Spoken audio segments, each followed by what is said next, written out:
Okay, so picture this for a second. 8 months ago, Mark Carney wasn't an elected politician. No caucus meetings, no question period, no daily scrums. And now here he is, sitting across from a national anchor, calmly talking about trade wars, Donald Trump, NATO pressure, defecting Conservative MPs, and a global order that he says is basically cracking apart in real time.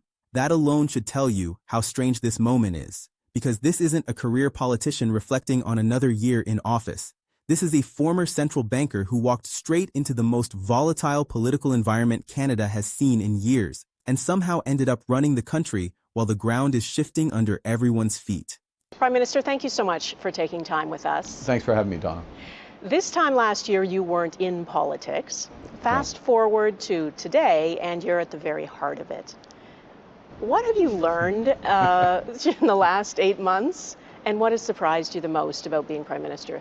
What have I learned? Well, I'll tell you what has surprised me the most, even though having been around politics for a number of decades, in other words, you know, when I was a civil servant, when I worked at the Bank of Canada, the Bank of England, etc., I dealt with prime ministers in various ways. So I had a sense that the job is 24/7, 365 days a year. It's one thing to have that sense, it's another thing to live it. So in that respect, it is a surprise. There's just a host of issues that I'm sure we'll talk about, a subset of them today, that are on my mind that I need to make sure that the government is dealing with, anticipating moving forward. So that's probably the biggest surprise. And then of course the other aspect of being a politician is how you express those issues, how you speak with people and engage. And look, I'm not perfect at it. I think you figured that out, and I'm sure I'll demonstrate that in the coming minutes. And what really caught my attention in this interview wasn't just what Mark Carney said. It was how he said it, what he avoided, and what seemed to slip through almost accidentally. Let's start with the part most people gloss over. Carney openly admits that the biggest shock of becoming prime minister wasn't policy fights or opposition attacks. It was the sheer relentlessness of the job. 24 hours a day, every day, no off switch. Now that might sound obvious, but here's why it matters. This is someone who has spent decades around power. He worked inside governments. He ran the Bank of Canada. He led the Bank of England. He sat across from prime ministers and presidents. And even with all of that experience, he still underestimated what it feels like to actually be the one making the calls when everything is on the line. That tells you something important about the moment we're in, because Carney didn't ease into politics during a calm stretch. He landed right in the middle of a trade war with the United States, a fractured parliament, and a global system he keeps describing as a hinge moment. Well, you called yourself a politician, though. You didn't used to do that. I am now a politician. I have to admit, I am prime minister, so yeah. I am a politician, but I'm still a pragmatist. It would be easier for you, though, if you had a majority. And you're inching towards that. Well, you are. You're one away now, because you have managed to lure a couple of Conservative MPs to the Liberal caucus. Are you courting other Conservative MPs to push you over the edge? Well, it's interesting. I wouldn't have chosen that verb, lure. Courting? Luring? Lure or courting. Okay. What I would choose is they are attracted by what we are doing. And that's a key element. You're looking in Parliament to have the confidence of the House in the vernacular, in the term. So you need support of obviously your own caucus, but others to either support or not stand against what you're doing if you're in a minority. So did they come to you and say? Yes, absolutely. And did you meet with them, with Chris Stangerman and Michael I met with them just at the end of what was a process, but in those cases they came to us. They were interested in, they were attracted by what the government is doing. This is a positive vote for the government, supporting the government at a crucial time for our country. And I'd underscore that there's a sense of responsibility that comes obviously with these roles. And we are in a better position as a country, my judgment, 9 months in to this government. Economy's better, we've got a plan, we're implementing that plan, we're making progress internationally, we're becoming more independent as a country. But we are still in a crisis because our neighbor, our biggest trading partner, has fundamentally changed his policies. So there is a sense of responsibility. The government's moving, it's attractive to members of the House, and they're coming to us. where the old rules just aren't holding anymore. And from the way he talks, it's clear he doesn't think this is temporary. Here's where things get interesting. At one point, Donna Friesen points out something subtle but significant. She reminds him that not long ago, he resisted being called a politician. And now, in this interview, he just owns it. I am a politician, he says. I'm Prime Minister. But then he immediately adds something else. He still sees himself as a pragmatist. That tension runs through the entire conversation. On the one hand, he's clearly adjusting to the realities of politics. Messaging, persuasion, managing personalities, counting votes. On the other hand, he's constantly framing decisions as technical, strategic, almost managerial. Let's talk about the elephant in the room, or the elephant south of the border. Yes. You could fit a few elephants in this room. The U.S. president. You have said that the U.S. is no longer a reliable partner. You said that, I think, before you were even elected Prime Minister, while you were campaigning, that the close relationship with the U.S. is over, and that there is no turning back. At the end of 2025, how precarious is the relationship with the United States? I think, in any relationship, it's important to understand the other side. In any relationship, if the other side of that relationship reveals something about their character or decides to take a different route, you have to adjust to it. The United States is our neighbor. We have to adjust to the U.S. Pursuing a more explicit America First policy, a more transactional policy, a very transactional policy. As if the politics are just another constraint to work around. In my view, that's both a strength and a vulnerability, because it explains why some people find him reassuring, especially during economic uncertainty. But it also explains why others feel like he sometimes talks past the emotional side of politics. And that becomes especially clear when the conversation turns to power inside Parliament. Carney is leading a minority government.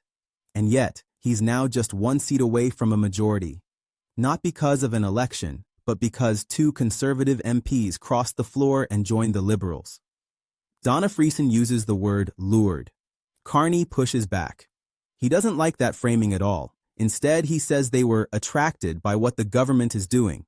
Now, that might sound like wordsmithing, but it reveals a lot about how he wants this moment to be understood. He doesn't want this to look like backroom deal-making or opportunism. He wants it framed as a vote of confidence in his agenda at a time of national crisis. Which is more a very transactional policy in economic affairs, a desire for us and other NATO partners to shoulder more of the responsibility of protecting our countries and NATO as a whole. The U.S. is right about a number of these things. Some of them we would disagree with, certainly in terms of us fulfilling our responsibilities. This government has stepped up with the biggest increase in military spending effectively in our history. I think it's 82 It will be 82 billion, exactly, over the next 5 years, starting with paying the women and men of the Canadian Armed Forces properly, and giving the pay raise this year. Finally, it's overdue for that, and making sure they have material. So, but if I go back to the U.S., and you used the term precarious. Yeah. I think the better we understand what the U.S. is trying to accomplish, the more mature that relationship becomes. And he goes further than that. He argues that Canada is actually in a stronger position now than it was 9 months ago. The economy is improving. There's a plan. International relationships are expanding. And Canada, in his words, is becoming more independent. But then comes the line that undercuts all of that optimism. We are still in a crisis, he says. And that crisis has a name. The United States. More specifically, Donald Trump. Here's where the tone of the interview shifts. Because when Carney talks about Washington, he stops sounding like a politician trying to reassure voters and starts sounding like a strategist trying to manage expectations. He's already gone on record saying the U.S. is no longer a reliable partner. He said it during the campaign. And now, at the end of 2025, he's doubling down. But he's careful. He doesn't frame it as hostility. He frames it as realism. In any relationship, he says when the other side reveals its character or changes direction, you have to adjust. That's a remarkably diplomatic way of saying the old assumptions are dead. Carney describes the U.S. under Trump as explicitly America first, highly transactional. So are they still, in your estimation, and not a reliable partner? Well, I use that term because, in effect, they have violated USMCA. We had certain protocols, side letters, agreements around the steel sector, Yeah. around the auto sector and others, and what the U.S. has done in terms of those tariffs is not consistent with USMCA. With the deal that you have. The deal we have. Now, it is the fact, though, let's deal with the reality, which is that that deal, we call it CUSMA, they call it USMCA, is up for review effectively now, and that review process is about to start. So we deal with the reality. The U.S. has changed its priorities. We're going to have negotiations around that. The President and I met with President Sheinbaum. Willing to discard agreements when they become inconvenient. And then he does something interesting. He acknowledges that, on some points, the U.S. isn't entirely wrong. He agrees that NATO allies need to shoulder more responsibility. He agrees that defense spending was overdue, and he uses that as justification for one of the biggest policy moves his government has made so far, an $82 billion increase in military spending over 5 years. That number isn't accidental. He repeats it, $82 billion. And he ties it directly to pay raises for Canadian Armed Forces members, equipment upgrades, and Arctic defense. But there's another layer here that he doesn't explicitly say, and this is where the analysis comes in. By increasing defense spending domestically, Carney is also reducing Canada's dependence on U.S. defense contractors. He even mentions that historically, about 70 cents of every defense dollar flowed south of the border. Now more of that money stays in Canada. That's not just a military decision, that's an industrial strategy, and it feeds into his broader argument that Canada needs to diversify, decouple where possible, and stop assuming the U.S. will always be there to smooth things over. This brings us to the most contentious issue in the interview. Trade. Carney flat out says the United States has violated the USMCA. He points to tariffs on steel, autos, and other sectors that he says contradict side letters and agreements. That's a serious accusation. And he doesn't soften it. But instead of escalating rhetorically, he pivots to something more unsettling. He says the deal itself is effectively under review right now. In other words, the framework that governs North American trade is already wobbling, and when Donna Friesen asks the obvious question, is the strategy just to wait Trump out? Carney gives a very revealing answer. He says the strategy is not to rush into a bad deal. That line keeps coming up. Not rushing. Being disciplined. Strengthening Canada's position week by week. Building domestic capacity. Expanding foreign partnerships. From his perspective, time is leverage. Trump faces midterm elections. The Supreme Court may rule on the legality of his tariffs. Political pressure could shift. But Carney is careful not to say he's waiting for Trump to fail. Instead, he frames it as Canada getting stronger. Now here's the part most people misunderstand. When Friesen points out that there are no formal trade negotiations happening yet, Carney doesn't deny it. He laughs and says there are negotiations about negotiations. That might sound evasive, but in trade diplomacy, it's actually accurate. The scoping phase determines everything: what's on the table, what's off limits, who's involved, and how disputes will be resolved. This is where the power dynamics are set. And Carney wants Canadians to understand that walking away from a bad structure early is better than locking into one that limits future options. That philosophy also explains how he sees Canada's role in the world right now. He describes the global order as fluid, unstable, and more dangerous. Multilateral institutions are weaker. Alliances are less predictable. Power is fragmenting. But instead of retreating, he argues Canada should lean in. He lists countries and regions eager to deepen ties: Southeast Asia, the EU, the UK, the Gulf states. One number jumps out. The United Arab Emirates, he says, is committing $70 billion, then corrects himself to $7 billion in investment in Canada. And he emphasizes that Canada didn't have to beg for it. They made the commitment, he says.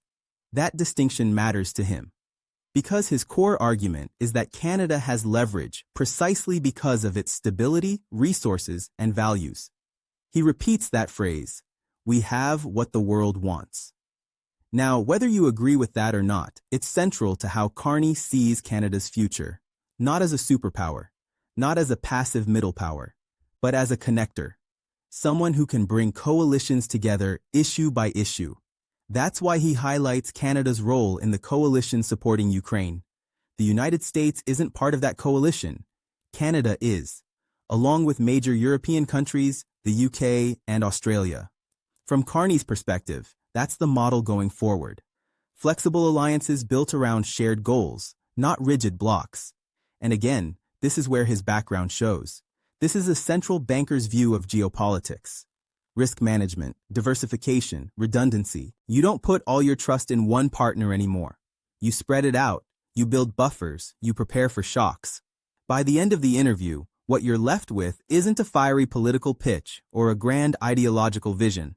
It's something quieter, and in some ways more unsettling. A prime minister who believes the old certainties are gone, who doesn't expect the U.S. relationship to snap back, and who is preparing Canadians for a longer period of instability rather than a quick resolution. Whether that's reassuring or alarming probably depends on what you think comes next. But one thing is clear. Mark Carney isn't governing like someone who expects this moment to pass quickly. He's acting like this is the new normal, and that Canada has to fundamentally adapt or be left scrambling. If you found this helpful, consider subscribing. I appreciate you.